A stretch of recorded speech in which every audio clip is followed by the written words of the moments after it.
ಎಲ್ಲರಿಗೂ ನಮಸ್ಕಾರ. ನನ್ನ ಹೆಸರು ರಮೇಶ್ರೀ. ನಾನು 6ನೇ ತರಗತಿಯಲ್ಲಿ ಓದುತ್ತಿದ್ದೇನೆ. ನಾನಿವತ್ತು ತೆಲುಗು ಕಂಠಪಾಠ ಹೇಳಲು ಬಯಸುತ್ತೇನೆ. 1ನೇ ಪದ್ಯ. ಉಪ್ಪು ಕಪ್ಪು ರಂగు నొక పలిక నుండు చూడ చూడ రుచుల జాడవేరు పురుషులందు పుణ్య పురుషులు విశ్వరాభిరామ వినురవేమ.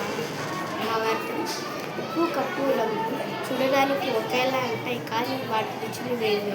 అలాగే పురుషులలో పుణ్య పురుషులు వేరుగా ఉంటారు. 2వ పద్యం.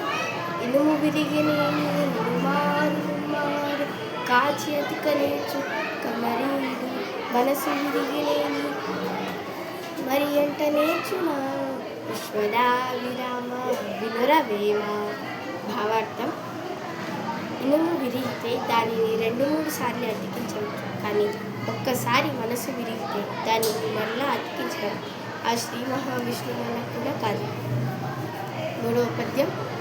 ఎలుక తోడను తెచ్చి ఏడాది ఉతికినాను నలుపు నలుపే కానీ తెలుపు కాదు. కొయ్య బొమ్మను తెచ్చి కొట్టినా పలుకునా విశ్వదా విరామ వినురవేమ.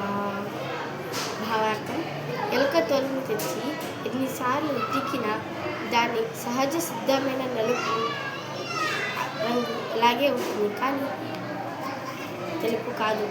అలాగే చక్క బొమ్మను తెచ్చి కొట్టినా సరే మాట్లాడు. నమస్కారం.